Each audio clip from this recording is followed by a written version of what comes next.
welcome to the first ever episode of the Auto Futurecast with me, Chris Kirby, in association with Tomorrow's Journey and Asset Finance Connect. And today, got the pleasure of sharing the mic again with Ben Boutcher-West from Connected Kerb, Chief Technology Officer. So definitely in our sweet spot for this series and a good place to start. So pleasure to have you on and to be talking to you again. So just wanted to start off by just getting a bit of an intro about yourself. So for those who don't know, where have you been? But Ben's been in the mobility space for a while. So tell us a bit about your background and also what you're doing at Connected Kerb. Yeah, well, Chris, thanks for having me. First of all, it's great to be back on a mic with you and hopefully talking about some interesting insights. But my background's in automotive. So I was at Bosch, Robert Bosch GmbH and Jaguar Land Rover, building great cars, building great technology. I then moved sort of 2016, 17 into the more sort of mobility startup space. Looking at everything, first of all, with Bosch and their future strategy for mobility services, and then with a number of startups. So I worked with Appiway for many years. They do digital curbside management, digital traffic regulation order, and then joined Connected Kerb nearly 4 years ago with a view to bringing a digital edge to their infrastructure business, but helping them scale and roll out more charge points, primarily focused on public infrastructure for people who don't have driveways. Yeah, definitely. And so Connected Kerb in a little bit more detail. So charging infrastructure business primarily, how it was born out.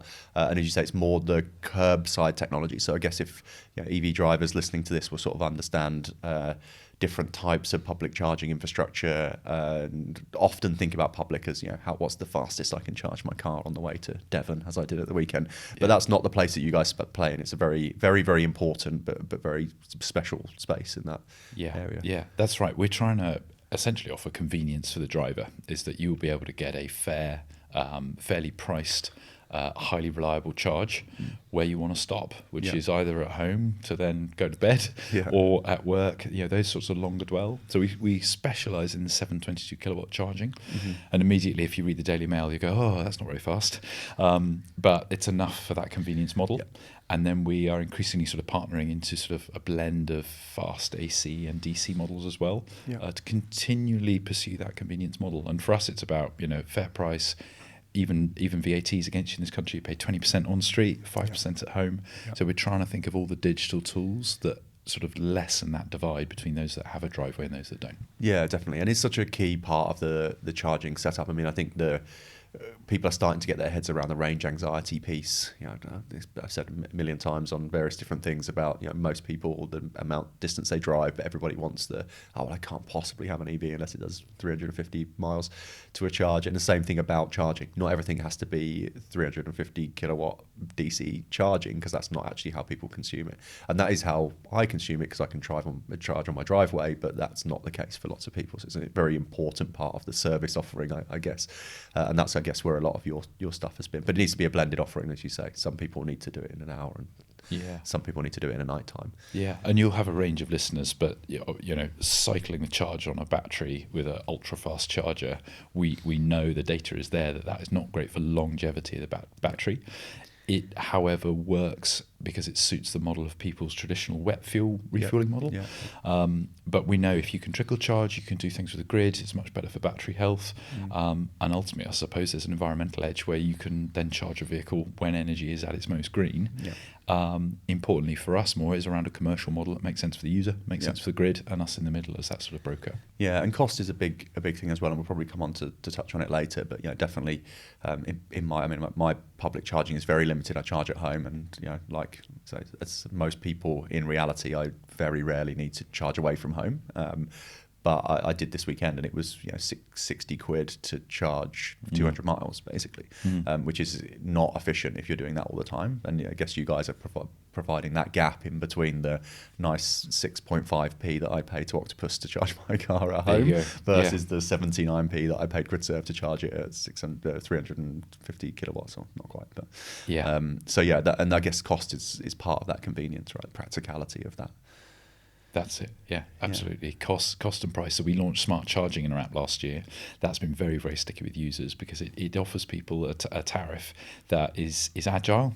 I'm always cautious of the word dynamic because we're very transparent at the beginning of the session what the pricing is, but it enables people to save money, and it is under smart charging that we hope to sort of exhaust the good analogy to completely exhaust the opportunities of sort of grid markets in future. So even the day-night tariffs will start to widen, and that's something we're very excited about, working much more closely with the grid, but even down on half-hourly, and you'll know this at home, smart metering, all of that technology is there. It's just about bringing it into the public domain and making it very, very easy, very intuitive, and very accessible for everybody. Yeah, definitely. And as always, whenever we do these things, we've jumped about five steps ahead. So I'm just going to move a step back a second and just touch on kind of your... lovely mugs, by the way, Chris. Yeah, thank you. Their first outings in the...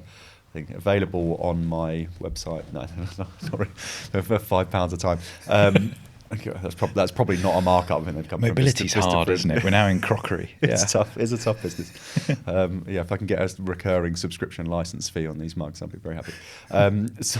Just been a big couple of months for Connected Kerb in the news.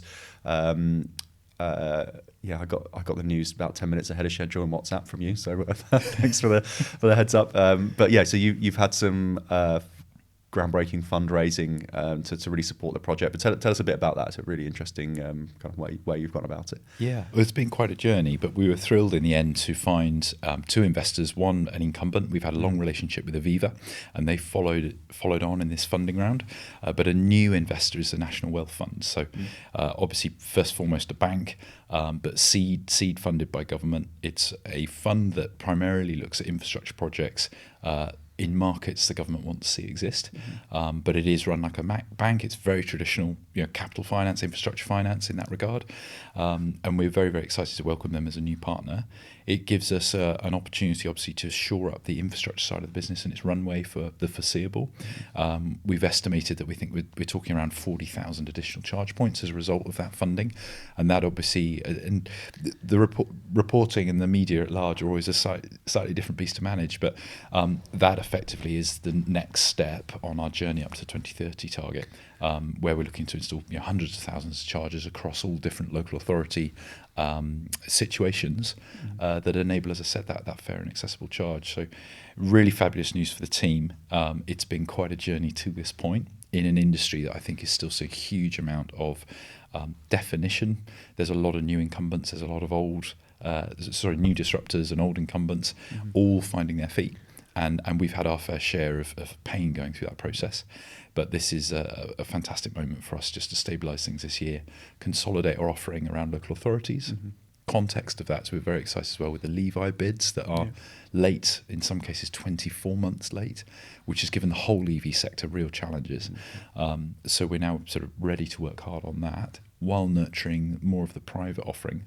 And as you'll know, in the sort of mobility background, I'm very interested in that blended offering, where you can get access to a range of different charges, through your preferred offering at a tariff that you see as transparent. So there's a lot in the roadmap this year. Also appended to that is our own digital strategy. I mentioned smart charging, but we've also now launched and fully migrated to our own back office, and that gives us a lot more control over the technology roadmap and really try and create some independence on what makes Connected Kerb great over what is a very, very competitive market. And one that this year I think we'll see a lot of consolidation as well. So we're monitoring all of those sort of shifting movements that are happening and thinking about our own role in that as well. And hopefully long-term international, but that will be a separate business. And it will be fueled by a lot of our technology, but will run locally and independently almost with a common board. So thinking about things like regulation with the BABA, Build America, Buy America, Australia as well, different regulation landscape, different physical install on the street. It's all aerial power cables, different technology, but there's a lot to get excited about. Yeah, definitely. No, well, congratulations first and foremost. I know the challenges around fundraising, and it's never. Everyone always sees the headline at the end of it, and not the journey to it. So fully appreciate that. It's a great job that you guys have done, and I think such an important area in the market, as we touched on. Having a blended offering, it's fine for the sort of sports car grid serve type. Let's put these big sexy lit up chargers at service stations that are, get high utilization and can charge a high price. Those are very easy to get excited about, but actually for the adoption of EVs, that isn't the key. But that's the key part now, because of what people worry about, but it's not actually the practical challenge. There's thousands, and I know you have the stats of all the people that don't have access to a driveway, and if you want to convert all those cars by 2030 or 2035 or 2050 or wherever we decide the limit's going to be this week, it's a key part of it. So definitely a worthwhile cause. Yes, yeah. So definitely see that. In terms of some of the, you touched a little bit on the press side of things as well. So I know that's been an interesting one, because you put having some government backed money, although you're getting it in the same way as you would do from a bank. So no one's giving you anything, which is often the way that these things are seen. But it puts you a bit more in the public eye, doesn't it? So I guess it's somewhat of a challenge. It does, and we've had all of the articles come out that this is subsidy, grant funded, all of that. People seem to quickly forget the 24 months of due diligence, the follow-on led by Aviva. This is a genuine concern. Now I'm reading all the articles about government splashing cash left, right and centre, and we have been wrapped up in some of that. I think you've always got to take what you read in the media with a slight pinch of salt. They have a job to do, which is get eyeballs on them, and good luck to them. But unfortunately, that comes with quite a lot of mixed messaging, which we have to control. That I think the media in this country is still problematic for EV uptake, mainly backed by a lot of black oil traditionalists kind of thing. So we'll still as a country have our disruption, I think, in the media as the adoption works, but market is growing. The appetite is there. Levi Fund is coming out more and more. I mentioned earlier it's well late, which is unfortunate, and we've even had to t-shirt size our business around those delays. We've got four factories, we've got people stood there ready to go. That was all set to go in 2022. And those delays have directly impacted a lot of that growth plan that we had, which has been very unfortunate. So it's been a very challenging 24 months. But we are here. There's a lot more exciting news to come. And what I'm really excited about, Chris, and I think you'll notice in my personal brand, the reason I work for Land Rover is I'm a big fan of British tech, British automotive. I do like the products, but they're a bit late on EV, guys. Hurry up. But I think, we're a British company, manufactured in the UK with a British product, trying to install on British streets for British people. That should be a very positive thing. And it's sometimes very challenging to get media to see that when they're perhaps out for a slightly different strategy, or they feel clickbait's much more easily obtained with a different narrative. So I'm very proud of what we do. I'm very proud of the people that work with us, and all the opportunities in the supply base that we've got to hopefully bring this home. So that's the challenge now. Now the work begins, right? The LinkedIn post is great. Now we've got all the work to do. So. Exactly. Like we were talking about before. You said, now we've got the funding in place. Does that make it less difficult? And actually, usually it comes with a lot more less trepidation, but usually more work to do. So definitely get that. And I think just on that media point, it is really, really difficult. I think it's much easier to sell a story about negative news about EVs. Is kind of what people want to hear. Well, a certain group of people want to hear, and less easy to sell a good news story in that regard. But I think time will tell and show out the benefits and the upside it will bring to the UK economy, which I think is really important. Yeah, and I do think on that there's something shifting where I think you and I have sort of lived at the coalface. All the great analogies today, but lived at the coalface on the latest wave of EV. It's been around for a long old time now. But what's really exciting is we're not seeing the stranded cars by the side of the road that ran out of power. We're not seeing the burning platform, left on the junction because it caught fire, all that kind of thing. And I think we are at the very beginning. We're starting to see a trend in our user base of that wider adoption. I'm cautious with the word mass adoption, but we've had, techies buying premium vehicles to experience something new as an extension of their iPhone or their Android device, whatever it is. What we're starting to see now more and more through our customer service is these are regular people who've made a lease-based vehicle decision, and they want to get to know it, but ultimately they just want it to work, and it is working. If you read the Daily Mail and other outlets, these aren't going to catch fire. You're not left stranded of power. It's very rare you want to go A to B over 1,000 miles, things like that. And infrastructure's responding really well. Yes, it is a bit new. Yes, there have been some pain points, but those articles that still come up from time to time are less and less, if they ever existed really before. There's a problem. It's been hard for any of those, like any of the negative stuff in the media. At some point, it needs to be anchored in some kind of truth, and there just isn't any. Yeah. So it's difficult to, as much as they wanted to blame the Luton Airport fire on an electric car, then it turned out to be a Land Rover diesel. Those stories that slowly calms everything down, I think. So I definitely think probably a thing for this year will be that we'll see that die down, taper down, in terms of that press. And you said in the prep, no one ever reads the correction articles or the apology. We've had a few prominent media figures apologise, to our CEO, or at least recognise the slight bending of the truth that was done. But nobody goes back to that or reads the article or realise they mispromoted a fact or even completely misinterpreted a fact. Which is just something. Well, there was no fact at all in the first place. Yeah. I'm being cautious. I don't want to get a cease and desist. Yeah, exactly. Yeah, that's fine. Media's been a struggle. Yeah, for sure. Yeah, and I think that's definitely the case for the EV market generally. I think. And what in terms of talking about kind of UK. Kind of landscape really. What's your sort of take on the current regulatory position? I don't want to say new government because they've been around a while, but newish government finding their feet. Obviously, one of their big stories recently was the work they're doing with you guys. How are you seeing that landscape over the next few years? Positive, more positive now? I think very positive for the user. And overall, we're very sympathetic, very supportive of it. I think we're still working through the details of the implications on cost. And again, trying to protect the user. But if you're adding significant hardware decisions like the contactless rollout, which, yes, makes sense for a portion of our users, but the reality is the costs are pretty high. To put that onto a lower rate of charge AC charger makes total sense for rapid. You want people queuing there, you want people on a tap and go experience, high bay turnover. Our model is very different. Suburban residential, you're looking at cars that might be there 24 hours, might even be there for a whole week. App is where you can always offer the best price. You can have a real-time relationship with your user. That's important when you're trying to trade energy. So that is very, very important in terms of that brokering relationship. The regulation pushing for contactless has been unhelpful because it's driven a lot of additional cost into the products, which I don't think local authorities or even government themselves truly recognise. They did consult heavily on it, but I don't think that really thought about what does this hit in terms of then things like the Levi Fund and how far you can spread that funding over the number of assets you can deploy.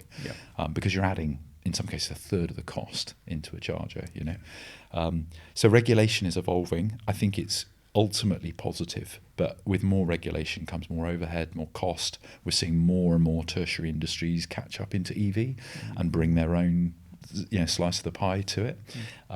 So it's challenged, but ultimately I think everything we've seen is looking to protect the user, and that has to be a positive thing overall. We welcome the consultation. We spend a lot of time consulting. Charge UK has been a great vehicle for us to manage some of that messaging and also make sure that as the EV whole body is represented in the same way automotive enjoy the SMMT and others, it gives us a professional voice that's well coordinated and has taken the time to build some academic study into what the impact of building regulation is. So it's evolving as it is in any industry, but ultimately I think it's positive. Yeah, great. No, that's good to hear, because there was some nervousness maybe a year or so ago about kind of where that was moving with government and media and all of those things we've touched on. And you're right about the kind of having the trade body or trade platform, because it is a relatively complex. I mean, you're in it, but just when I start to look at it, and as a user of charging, it's an incredibly complex landscape. The actual physical things in the ground, and then you've got to have users using them, and there's different types of user experience and different types of demand from customers, and kind of managing all of that and getting it regulated and wrapped up in a way that makes sense, that's good for the user but doesn't hamper the growth. I think could be really challenging. So I think having that consumer bodies is a really strong thing. It would be easy for people just to be like, oh yeah, it's just plug sockets, by the side of the road. It's easy. It's definitely multi-dimensional. Yeah, in that sense. and we see that directly in our sales funnel. So when I joined the business, it was client wants to buy charge points. That is about the limit of their EV knowledge. They know what to call them.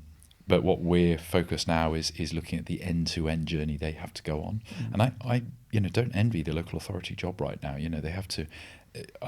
This probably isn't a dedicated role still. We're still finding that. It's sort of hobby projects in a number of local authorities. But they need to understand charge points, all the different providers. Then they need back office to run them, think about user experience, go through site selection, consult their local residents, raise some cash if they're looking for funding to do it, understand private finance if that's available to them. It's a hugely complex job, and my role really has been to say we're pretty good at the hardware now at this point. Hardware is commoditizing. I'd love the costs to be going down, but that's a job for an engineer. But what we've built left and right of that now is more of a digital focus that manages that end-to-end sales journey from where do I put the charge points, a millennial-old problem, the same as where do you build your castle or send your kids to school, all the way through to I'm now in year 15 of a contract. What is that energy management strategy for years 16, 17 and the longevity of that asset? You've got to think about the operational support, the swap out, maintenance of those products. All of that has to be funneled through a contract and make sense right now. So it's a huge job on the local authority, the one that we're trying to get much better with solutions at helping a local authority or indeed a private estate, large private owner with lots of offices needs to electrify. They'll be looking at a 20, 30-year strategy. This isn't a flash in the pan. And I think, again, back to media, that gets forgotten. It's been sort of 24 months of due diligence, a business model over 20 years. We've had multiple nuclear keys to go through to make sure that this works for all stakeholders at this point. It's a lot. Yeah, definitely. No, but it's exciting though, and I think definitely for local authorities, definitely get the challenge. Often given to someone who's picking this up, maybe for the first time, and that bit of kind of balancing longevity, because there's long payback periods on these things, but also, if you're looking at a long period, how does the market change in that time? How does your demand change, and then how does that impact your locations? But then you also got to manage residents and their opinions on things. And I recently moved to a small village in Hertfordshire, and they actually have some connected kerb chargers in their main car park in the town, but they've just put a couple of rapid chargers in the middle of the car park. Maybe it's like six bays. Residents were going nuts. Really? Oh, well, you're taking up, because it's a relatively small old town car park, and it's right at the entrance, so it feels like it's taking up a lot of real estate. And there was a lot of stuff on the Facebook groups and other things, which I get told by my partner. I don't read myself. But people just going, oh, well, why have they got this in here? This is just for EV owners. So you kind of have to manage that today, but then you have to go, well, probably the people writing those comments within the life of that contract are probably going to become an EV owner themselves. So how do you manage that transition through? So it's really tricky. We've had some really good data points on that where, Mrs. Goggins in number 82 is a disbeliever, doesn't want an EV, and sees this as somebody taking over her parking space on the Crown Estate, public estate. But Joe Z in number 81 has an EV, is desperate for an on-street charger, but you've got to go almost door to door at this moment, finding those people. And the thing is, the local authority will listen to both. So you've just swung site selection by 6 meters to try and keep both happy. That's high cost in power connection. It is as detailed as that, right up to the macro of when will GB adopt? When's the mass adoption curve? Where will we be at 2030? The numbers are out again for the end of last quarter, and numbers are positive still. So we think we're quite okay in terms of the business model and where we thought we'd be. We've been able to raise capital against all of that evidence. And now for me, my homework this year is really optimizing our equipment, making sure our uptime is really there, and making sure that we're building out that digital proposition that offers a future-proof estate for all the complexity that's going to come.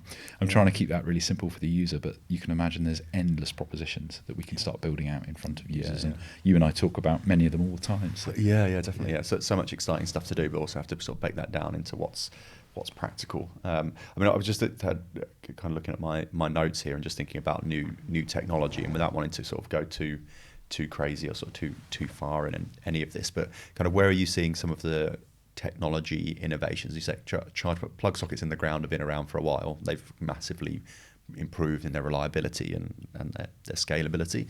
And the same thing, you've been working on the tech, but is there kind of like new stuff that you guys are looking at where, either to improve that user journey, improve the cost base, kind of where's the next thing in the charging space? I think there's two. There's the energy management side of the business, which is pretty much a given. It's probably on everybody's roadmap. Smart charging last year, and we've been monitoring ever since, has been very successful for us in terms of managing a margin around a contract, but also keeping a total cost down for a user. So it's a win-win on both sides, which is very, very positive. So I continue to take a incredibly healthy interest in the future roadmap around the electrons themselves. But then I think the second piece for me is around the sort of optimization, and I think no interview would be complete without #AI. But there's I didn't want to tee you up for AI, but I knew that it was going to come. Yeah, I think what I'm most proud of from the team I represent is we found a number of use cases in the last 12 months where we can benefit from some application from the LLMs that are available. We've not been disrupted by DeepSeek and others in what we've built. We're very proud of what's working, but they're built around very strong use cases, and that is easing automation in the core business right through to fault management. And that's where I think we're very strong at the moment, is that we've got nearly 40 different manufacturers now under management. Right. We've been running a lot of adoption as the EV market settles, and those winners and unfortunately losers. So we've adopted an awful lot of assets, and that automation has enabled us effectively to digitize our learning path to operating those chargers and then ingest them into our traditional fault management that was built around our own product, but is now very ubiquitous. It's a really lovely little use case, and I'm not always a fan of the automated bot out to the user, particularly if it's a user in pain. You try and get hold of your internet provider or your bank right now, it can be a real cause of frustration. But there's a lot of automation behind the scenes that we're enjoying. So that is something I'd like to see us invest more time on. On the back of the use cases that we've already built. And for me, that's right up to the top table with the Googles and the Microsofts thinking about their role and not hiding this technology behind fairly punchy paywalls, particularly for the SME community, which could prevent or force them to go more open source on their solutions. I think there is given we're physical infrastructure, there's a digital infrastructure play there to look at what those models are as well. And that goes right through into even our data lake, the way we manage our data. There's a lot of automation we've built there, which even much to my technical team's dismay gives me SQL hands back on the data, which is something they've been trying to keep me off for a little while. Don't do it, Ben. Yeah, I know. I know. This stuff's incredibly intuitive. So it's not AI, it's LLM, but it is very intuitive to get back on, to easy accessibility to things like data and insights. And that's why, particularly, shout out to our marketing team, they are very, very lean. They're a boutique service, but we're using a lot of automation behind them to find out what works. Yeah, definitely. Yeah, I don't think that's definitely where we're kind of like with any of these new. I used the phrase "new technology" about AI, and someone cut me down in a meeting last week and went, "It's not new anymore." And obviously, it's not new. AI has been around for a long time, but it's new to the top of the technology chat point. Again, slight pun unintended, but I'll take it.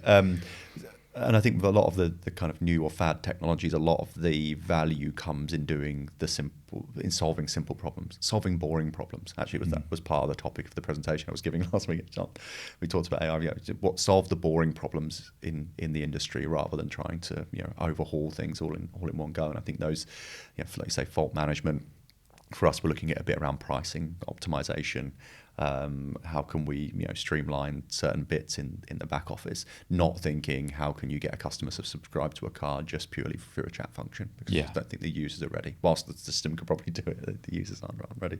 So I think that it's great that you guys have got that and are able to build it out. But the infrastructure piece is more becomes more important when you're doing that, because the ability to monetize that is really difficult. And I saw we're moving on to kind of more macro stuff here, but I actually saw yesterday that Salesforce are going to be launching an AI chatbot agent for car sales that are kind of in their auto cloud. Right. But it's going to be like £1.50 per interaction, or per, I think they're calling it per lead, so completed interaction. And you just go, this sounds like good value, but actually that's like a big old cost if you're a smallish, medium-sized dealer using a Salesforce Auto Cloud. That's quite a big thing. So it's like if we're only solving part of the problem with it, the monetization of it is difficult to manage. And I guess that's where with the way that you guys are deploying it, it's some of the challenge, I guess, isn't it? Yeah, cost management is a real resource burn, I think, because hardware and software, which horse do you back? Does it tick everything you need for the business to operate?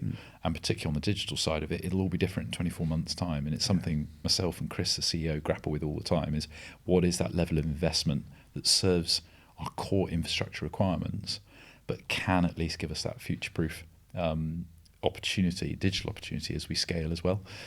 So yeah, it's a real challenge. And the costs of this stuff is often almost prohibitive, I would say.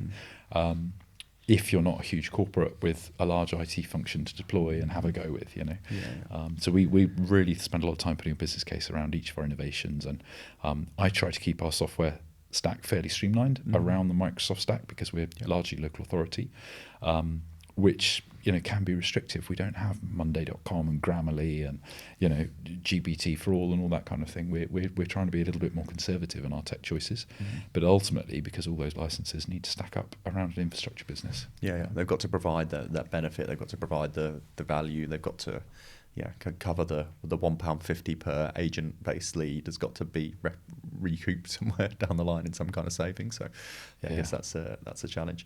And what do you think that's an area that you guys are going to be investing in more this year? What's the next bit from your software point of view, really? Where are you taking your product next? Yeah, I think as I mentioned, energy management is really close to the infrastructure place, and the amount of optimization that we can bring in that side of the business is very exciting. It's one I spend a lot of time thinking about. But I think also there's probably an opportunity to look at what are those extended features, probably partner-led, that enable people to access an EV, maybe access other experiences. And we also, we're not adverse to looking at other revenue models that offer useful product or useful offerings to users in the space. So we're not going to start flogging TVs or whatever it is.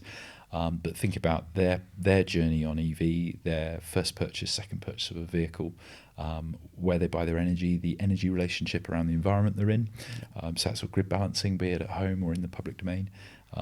All of those kind of things. I think it's obviously an EV obsession that's in our core, but I'm trying to think about the future of the user and their expectation, rather than just selling eyeballs to Amazon or whatever it could be. Yeah. And we said before, innovation for the sake of innovation. All those bits in the deepest, darkest depths of apps that you use that no one ever sees, because they only want to know, what's my bank statement, or how much energy did I use at home, how much gas did I use on my boiler this month. You're not going deep. You don't want to spend loads of time creating things that aren't used, but where it brings value either to the user or to you or to both.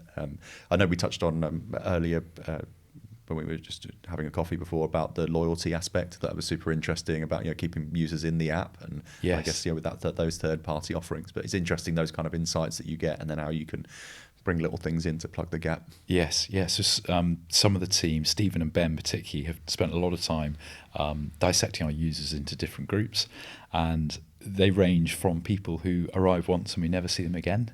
And goes where did they go? Did they have a bad experience? Maybe they couldn't get a charge. There's so many questions around that behaviour, right through to our super high value customers who appear to be sort of high mileage. They're charging every day, every couple of days.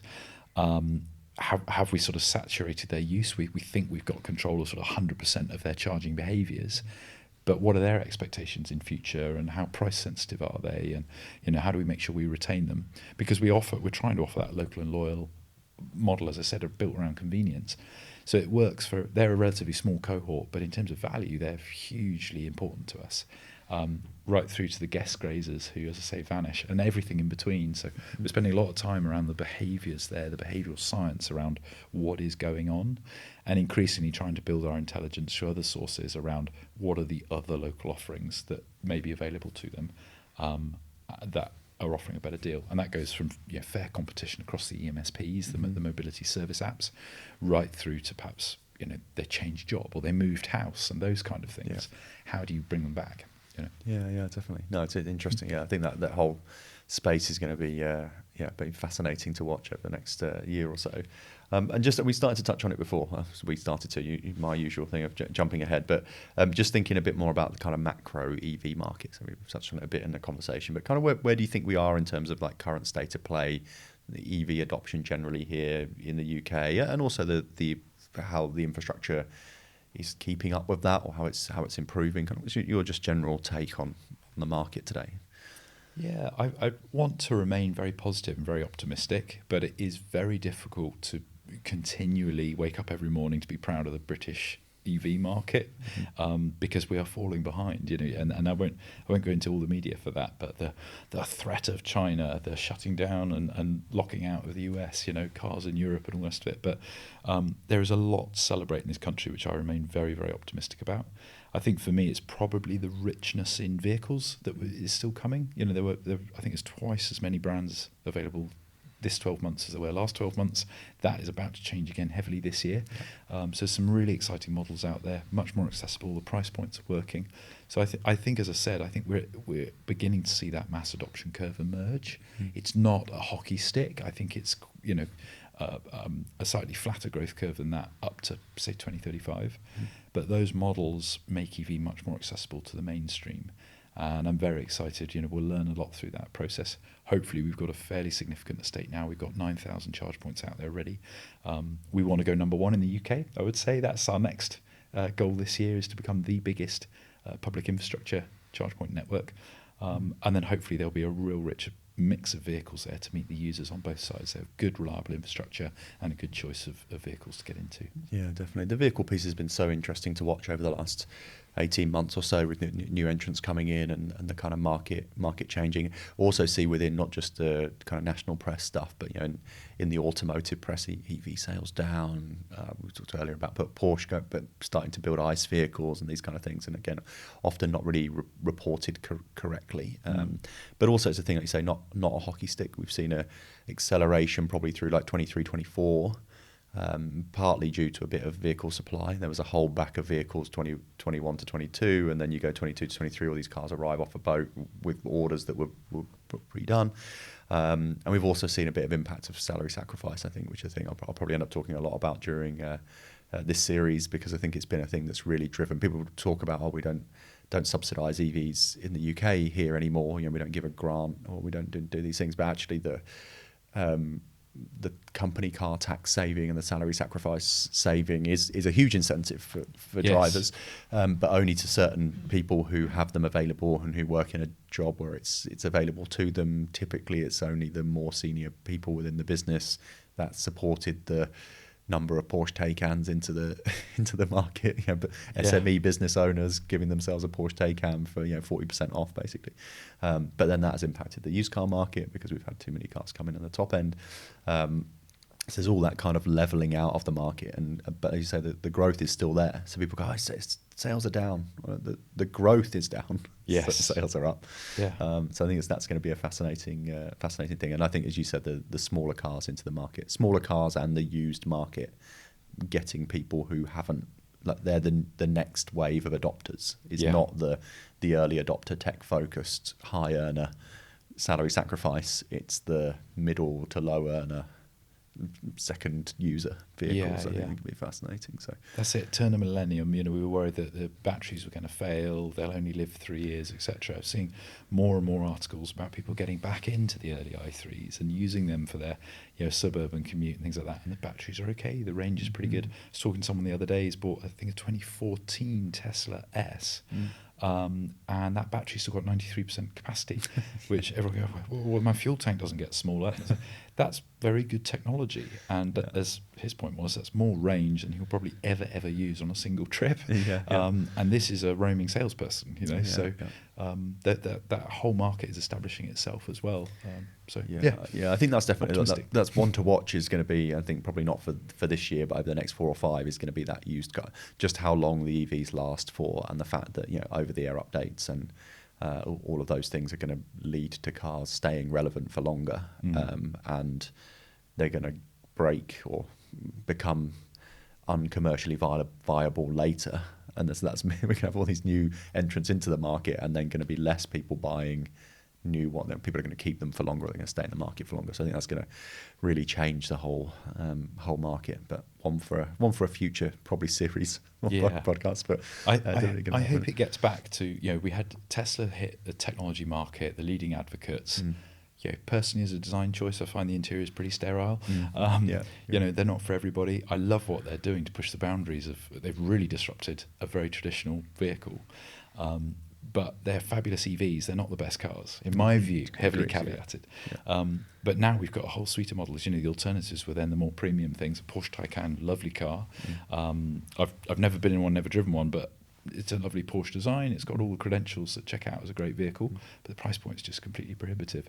I always back the humble Leaf, which I think is a really interesting vehicle. You know, did it first. They've been doing the education a lot longer, and all of those brands now are really turning up with some great models at an increasingly very positive price point. And in that lease market as well, super interesting. I mean, the Leaf, I'm my own AI chatbot that I like look at EV lease pricing almost like on a daily basis, just seeing kind of how models are moving and discounts are coming in. But before Christmas, the Nissan Leaf I think was 180 quid a month on a very sensible profile, by the way. So not on a 5,000 miles a year, 12 grand up front, but like 3 payments in advance, 2-year, 10,000 mile contract, less than 200 quid for a brand new Nissan Leaf. So we're getting into the territory now where things are getting more accessible, even from a new vehicle perspective. So I think it's definitely going to be an interesting watch this year as that goes through. Some of that was pushed by ZEV mandate stuff at the end of the year. Really wish I'd leased my second EV before Christmas, because that's part of I'm looking at the market, because there was just some ridiculous deals, and I think that once the book closed for 2024 ZEV numbers, everyone took a deep breath and put their prices back up. But I mean, still some cracking deals in the market. So definitely, if anyone's looking for a lease on let me know, and I usually know what the cheap one is. Contact us on Auto. There isn't an Auto Future, so email address. So it's interesting. And then in terms of the infrastructure, you touched on it. Kind of state of play in the UK. What's your kind of like general consensus for that blended mix for the user? And if you're talking to somebody who's about to get an EV and says they're worried about charging, which I often get that question, by the way, from your friends going, I've just ordered a new Tesla through salary sacrifice, usual process. When am I going to charge it? What am I going to do? What's your take on, what was your response to those people in that scenario? Yeah, I think it's don't worry. Like you've got to accept a change in behaviour. If you're a new driver, or go and have a go on some other assets, a different type of charge. We're finding EVs very habitual, largely I think born by because of the lack of reliability in some of the early networks, ourselves included. We've been really focused on our reliability, but we find if you go to a charge, have a bad experience, it's very, very difficult to encourage you to go back again. As is anything in the world, if you buy a TV, it doesn't work, it's very unlikely you're going to go back and say, can I have another one? Yes, so we're finding it's very habitual, and I think we're trying to spend a lot of time to think about how we remain very attractive beyond just price, but that is obviously a key driver. But I think what I'd say for the EV driver at the moment is it's no longer a bit of a desert. There's lots of infilling going on, and experience a different rate of charge and get back to what suits your convenience over the sort of out-of-town service station, or maybe a less inconvenient model. And I'm not saying for 1 minute that everyone will have a charge point directly outside their home where they need one. That would be great. We've got solutions for that if you're listening. But that's just not going to happen. But the hardwired behaviour to permanently go back to the service station model, which was designed around shipping wet fuel around the country efficiently, it doesn't have to be that way. And I also think the rate of charges is starting to vary as well. We've had a real disparity between slow and the ultra rapid market. Now there's all those infilling on the products.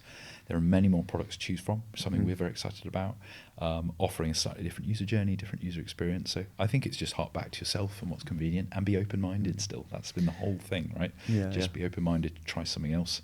And I've got very good confidence now it will work, whereas before I think it was a little bit of the Wild West. It was very hit and miss, wasn't it, before? And I think there's lots of really good companies out there like yourselves and GridServe and people like that who are doing good things in their own kind of respective spaces, which gives that reliability. If I'm doing a long journey, I'll typically look for a service station with GridServe chargers, because I know that they're going to be relatively new and they're going to work, and they'll typically give me the speed that they're suggesting they're going to give me, and that gives you an element of confidence, right? And I think that's the bit. But this kind of thing you have to learn.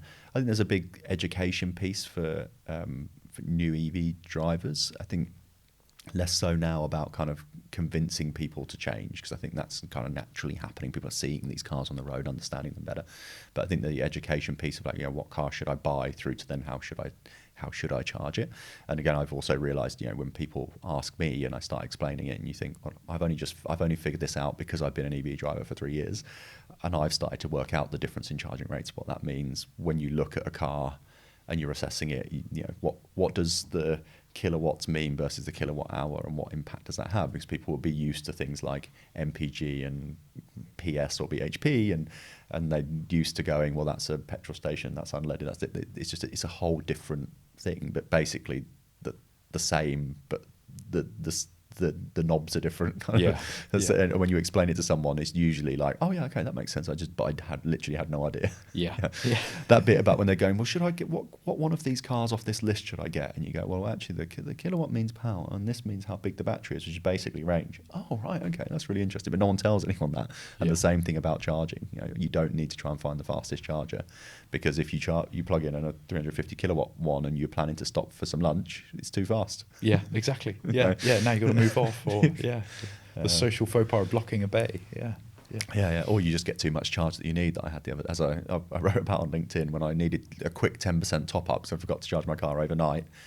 2 people stopped to ask me about my car, which was the other problem I had, and came back and got 30% charge. I was like, I didn't want 30%; it's too much. Yeah. But I had to plug in it and charge at 170 kilowatt hours per hour speed, which isn't what I needed. No one's written that article yet. I didn't want this much energy. It was too much. The charging is too good. I have 12 of these 14 bays to choose from, and it's charging too fast. I haven't got time to get. I've got too much. Too much charge for the time it takes me to have a wee and get a sandwich. So lots of that stuff. And just kind of wrapping up and conscious of time, we could get into each of we could do a topic. Maybe we should do a topic on each of these points. But just thinking now about for the next year, maybe the next 3 years, kind of what's your sort of hot topic trend that you'll see you think is going to happen in the market. It doesn't have to be specifically to your company, but just in that market, what's the big thing that you think is going to impact your Futurecast? I've just made this up on the fly, by the way. We're going to add this in. Futurecast, yeah. I think it's two things I'm particularly excited about right now, today. And one we've touched on quite a lot is the future of energy and wrapping the user experience around those energy contracts. But I think also internally, I'm consuming a lot of material about the future of work, and we mentioned a little bit about AI. How Databricks has opened up to me as a technical user, but importantly also shown it to our CEO, and how you can get them and those other executives directly into the company database through that automation. I think the future of work is going to be very exciting. It's the next wave of large language models, but I think for the workplace, all the headlines and the media is true. It is not so much disruptive, but very exciting in terms of the efficiency it represents and the opening up, breaking silos that even us as startups, silos start to form because functions have to focus on what they're on the ground to do. We're using all of those different opportunities, those automations, to keep very, very agile internally, and it's very exciting to see the workplace evolve that way. A lot going on. What about you? Yeah, well, I think it's a really interesting point, actually, that I was also talking about last week, about how do you innovate in a startup that's not a startup anymore, like Connected Kerb. We're a number of years old, and you have those like legacy challenges. We have real customers we have to look after and real projects we have to implement. And how do you keep that startup? How do you not be disrupted by the latest technology and the things coming in, even though you're kind of pegged as a disruptor? I think that challenge within an organisation is a real tricky one, and keep breaking down the silos, but then also running an efficient business is it's a real challenge. So it's the moment you build a product, you've got a legacy to manage, haven't you? It's very hard to manage both, and not every company makes a success of it. But absolutely. Yeah. You sell it, have some customers, then you've got customers to look after, and a legacy product. It's interesting. People don't think about that challenge when they look at startup or growth businesses. So fascinating. Well, Ben, look, thanks as always. I'm hoping it's not the last time we'll see you on the pod, and it's great that we've got to do this first one together. So thanks for being on. Thanks everybody for listening. Don't forget to check out the other episodes on YouTube, and also subscribe to the podcast channel through your chosen podcast method. Thanks very much for listening, and we'll see you again next time.